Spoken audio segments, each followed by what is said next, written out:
आप सभी साथियों का, जो लोग इस एक दिन के मौन उपवास में मेरे साथ बैठे, पूरे बिहार से अपना समय संसाधन लगाकर यहाँ पर आए हैं, मैं उनका दिल से धन्यवाद कर रहा हूँ। आप सभी मीडिया के साथियों का भी यहाँ पर धन्यवाद कि आप इस सुदूर पश्चिम चंपारण के सुदूर भितिहरवा गांव में गांधी आश्रम पर आप सब जुटे हैं।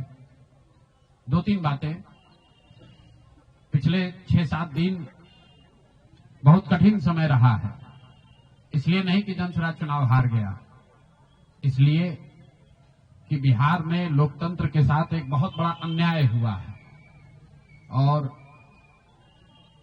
जनसुराज की सोच से जुड़े हुए लोग, जनसुराज को मानने वाले लोग, जनसुराज परिवार के सदस्यों के लिए गांधी जी का भितिहरवा स्थित ये आश्रम हमेशा से प्रेरणा का स्रोत रहा है।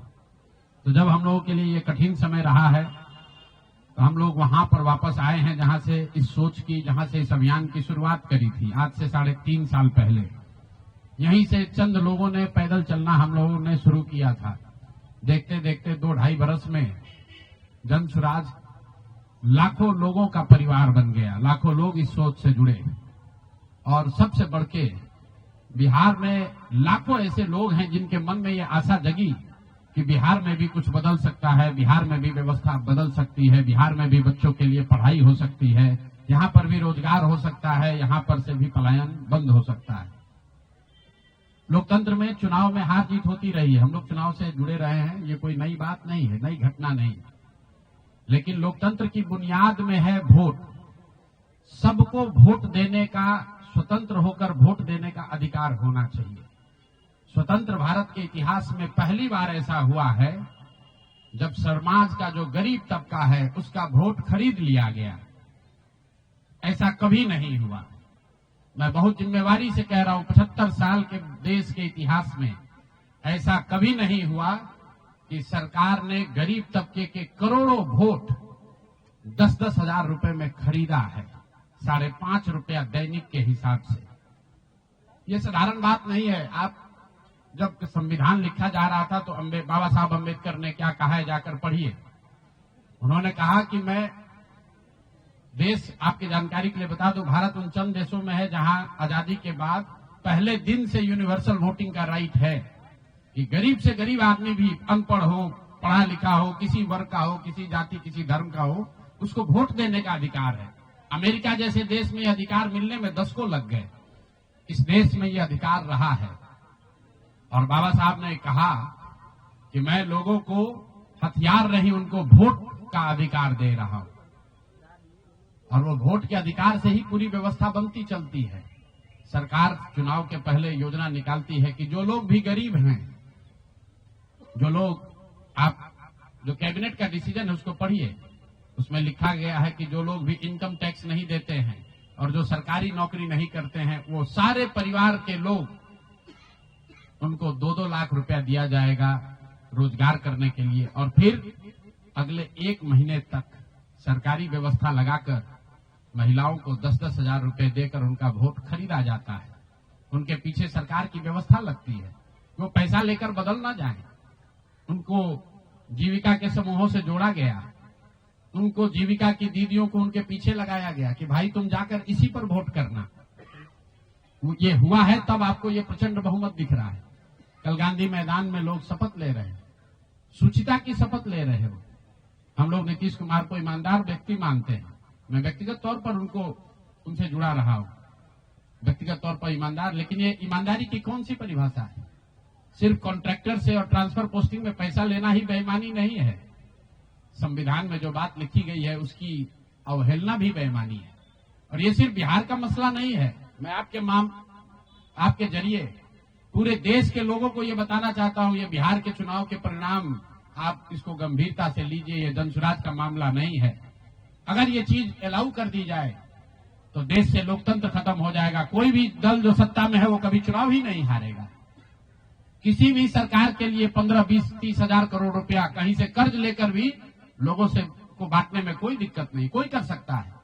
आप देखिए बिहार सरकार के पास पैसा नहीं था, कंटीजेंसी फंड से पैसा डाइवर्ट करके, वर्ल्ड बैंक का पैसा जो दूसरे काम के लिए था उसको डाइवर्ट करके ये वोट खरीदा गया है। और मैं बिल्कुल गंभीरता से दावे के साथ कह रहा हूं, कैमरे पर कह रहा हूं कि सरकार ने ये 10-10 हजार रुपए में वोट खरीदा है। अगर मैं गलत कह रहा हूं तो सरकार हम पर केस कर दे, हमको जेल में डाल दे, पीछे हटने वाले नहीं। गांधी जी ने जब अहिंसा की परिभाषा लिखी है तो उसमें लिखा है कि अन्याय का प्रतिकार होना चाहिए। हमारा कोई द्वेष नहीं है, हमारा कोई झगड़ा नहीं, हमारी कोई लड़ाई नहीं है, लेकिन ये अन्याय है। ये अन्याय जन स्वराज के लिए नहीं है, राजनीतिक दलों के साथ नहीं है, कैंडिडेट के साथ नहीं है जो जीते और हारे। ये अन्याय उन गरीब लोगों के साथ है जिनको आपने 10,000 रुपए का लालच देकर उनका वोट खरीद लिया, उनके बच्चों के पढ़ाई का हक छीन लिया, उनके बच्चों के रोजगार के सपने को छीन लिया। ये अन्याय है और उस अन्याय के सामने हम लोग झुकने वाले नहीं है, जन स्वराज झुकने वाला नहीं है। इसीलिए एक दिन का आकर यहाँ मौन उपवास किया है ताकि उसी धरती से, उसी गांधी की सोच से प्रेरणा ले सके और पूरी ताकत से, ईमानदारी और शुद्धता से इस लड़ाई को लड़ सके। वो सारे गरीब लोग जिनको आपने 2 लाख रुपए का लालच दिया, 10,000 रुपए का पहला इंस्टॉलमेंट दिया, अब ये जन स्वराज की जिम्मेवारी है कि हर उस व्यक्ति तक हम लोग पहुंचेंगे और सरकारी तंत्र उसको उलझा ना दे, ये ना कह दे कि ये फॉर्म नहीं भर पाया। इसलिए अब जन स्वराज वो जिम्मेवारी लेगा। हर वो महिला जिसको 10,000 रुपया दिया गया और ये कहा गया कि अगर आप ये फॉर्म भरिएगा तो आगे आपको 2 लाख रुपए की मदद मिलेगी, अब जन स्वराज वो जिम्मा उठाता है। आने वाले 1 साल 1.5 साल तक घर घर जाएंगे और आपके माध्यम से उन सारी महिलाओं को ये बताना चाहता हूं कि आप घबराइए नहीं। सरकार के अफसर आपको कहेंगे कि आप जो सरकारी शर्तें हैं उसको पूरा नहीं कर रही हैं। आपको 10,000 रुपए देते समय कोई शर्त नहीं रखा गया, लेकिन अब आगे क्योंकि आपसे वोट लेना था, आपसे वोट खरीदना था, अब 2 लाख रुपए देना है तो आपको सरकारी अफसर शर्त की बात करेंगे। तो सरकारी शर्तों के हिसाब से जो यहाँ के ग्रामीण विकास मंत्रालय ने जो शर्त जारी किए हैं, उस शर्तों के हिसाब से, उसके मुताबिक बिहार की 1.5 करोड़ महिलाओं से फॉर्म भरवाकर सरकार को जमा कराने का जिम्मा अब जन स्वराज के साथियों का है। हम लोग उन घरों तक जाएंगे और आपके सामने ये घोषणा कर रहे हैं 15 जनवरी के बाद जन स्वराज की ओर से सारा जन स्वराज परिवार हम लोग घर घर जाएंगे। इस राज्य के 1,18,000 वार्ड में हम लोग बैठकें करेंगे और बिहार के उन लोगों को जिनको ये पैसा देकर वोट खरीदा गया है उनसे वो फॉर्म भरवाएंगे। सरकार की जो योजना की शर्तें हैं उसके हिसाब से वो कागज जमा कराएंगे ताकि उनको या तो 2 लाख रुपए मिले या फिर भविष्य के लिए उनको समझ में आ जाए कि कभी गलती से भी वोट बेचना नहीं है, किसी भी लालच में नहीं पड़ना है, क्योंकि आज हुआ है तो 5 वर्ष के बाद भी हो सकता है। इसलिए दोनों काम करना है। उन लोगों के साथ जब हम लोग बैठेंगे तो उन्हें ये बताएंगे कि देखो, जो 10,000 रुपए देकर तुम्हारा वोट खरीद लिया, अब वो तुम्हें 2 लाख रुपया नहीं देगा। तो उनको ये समझ भी होगी, सरकार की जवाबदेही भी तय होगी और आगे भविष्य में ऐसा न दोहराया जाए ये भी होगा।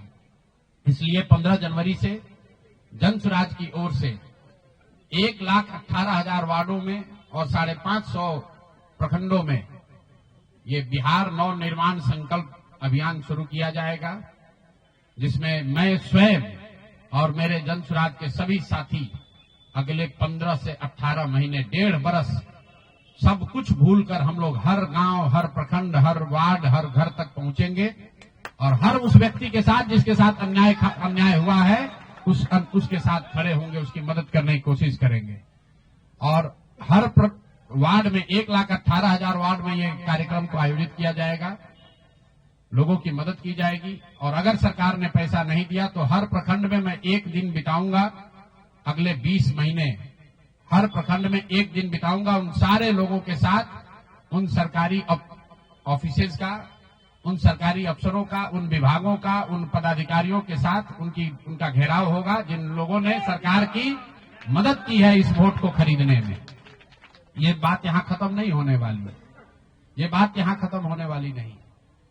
मैं यहां इसलिए भी बैठा था कि 2 और संशय रहे।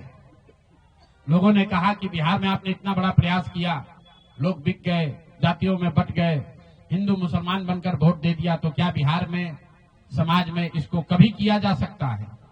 मेरा अभी भी मानना है कि बिल्कुल बिहार के समाज में वो ताकत है।